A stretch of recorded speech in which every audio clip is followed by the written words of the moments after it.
Okay, so now that we've cleaned the supply side main trunk lines, the vents, we've cleaned the AC coil.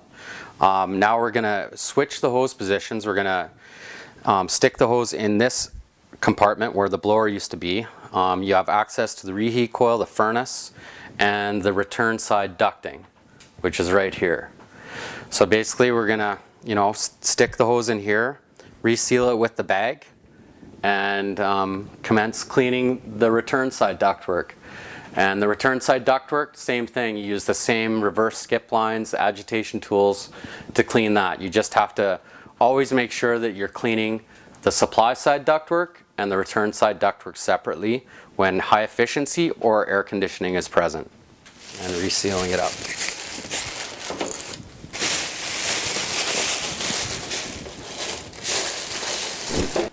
Alright, so now that we've cleaned all the hot side of the furnace, all the vents, the main ducts, the AC coil, that everything's done on that side, now we're gonna, and we've moved the vacuum, the suction down to the main compartment to access the cold air ductwork. Now we can blow the cold air vents. I suggest that you just use an air pipe to clean these vents out.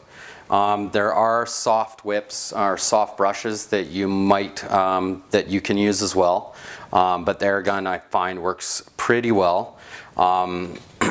Basically because it's not, a lot of these cold air returns are just vented into the house. They're not using tin or anything to do that. So if you're going to use a hard brush or hard whips or stuff, you could cause some damage. So that's why I suggest the air gun. But like I said, if you have a soft whip tip system or soft brush, they work great too. So basically you just blow them out.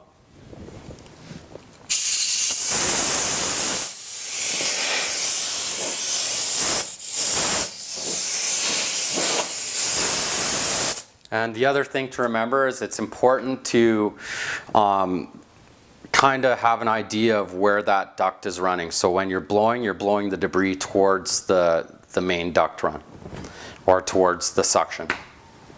And that's it. All right, I don't know if you can hear me, but now we've cleaned the return side main duct trunk lines. We're just cleaning out the cabinet now. And we're going to clean the bottom of the reheat coil, which in the early video we shot of, you can see it, that rests just above the blower. Now the same rule applies when you're cleaning this coil to cleaning any coil. You don't want to get too close to the coil with your air pressure. So you want to stay, a good 4 or 5 inches away from the coil, so you're using a wider area. You're spraying a wider area, and just, you got to be careful.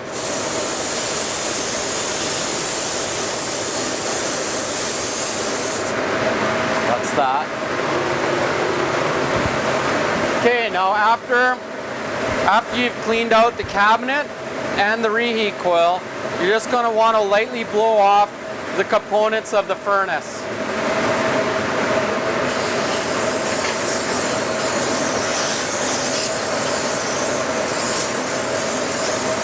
And the same rule applies. When you're using air pressure around components, coils, or anything, you don't want to, use full blast pressure, and you want to stay away. You don't want to be like right up to a sensor blowing it.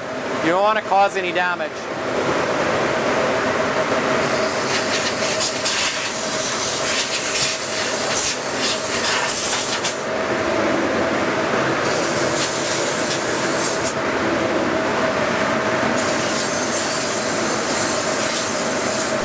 Okay, so now that we're done with the furnace, we're going to clean the blower.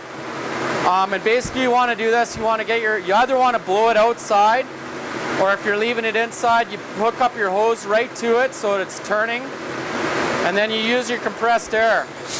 And I start with the fins.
Okay, so pretty much a completed job.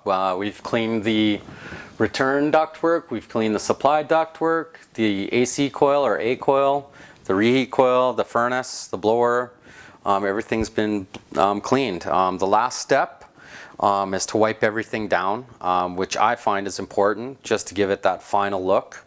A lot of people use a degreaser or a non-toxic disinfectant just to wipe everything down and make it look shiny.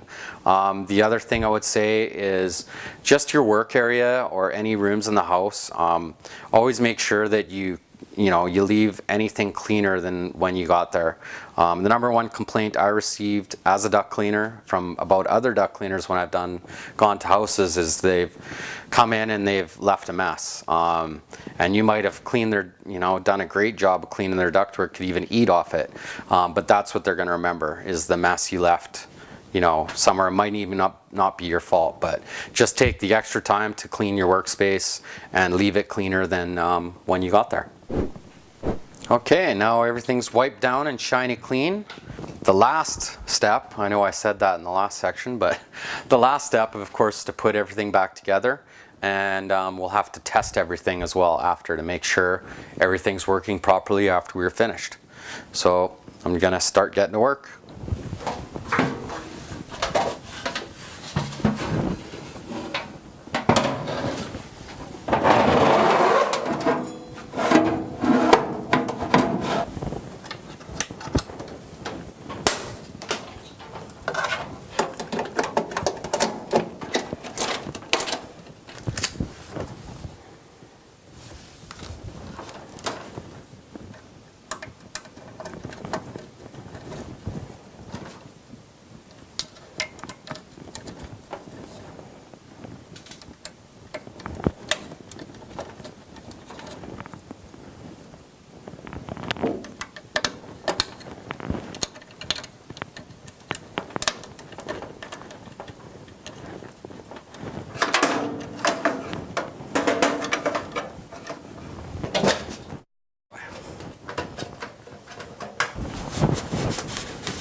Okay, and remember to tape and plate using tin tape and plate or plugs.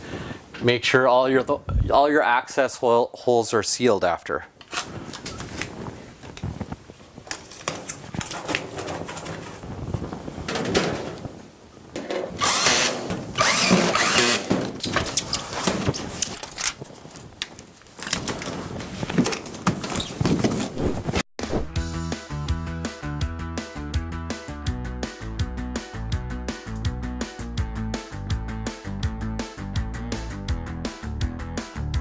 All right, well, I guess this completes this video.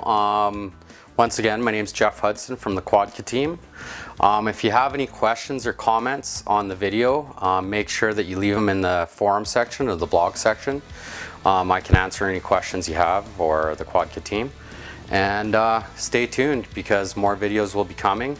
If you have any ideas for videos you'd like to see that you think would be important, then for sure let us know, drop us a line, and we're here to help.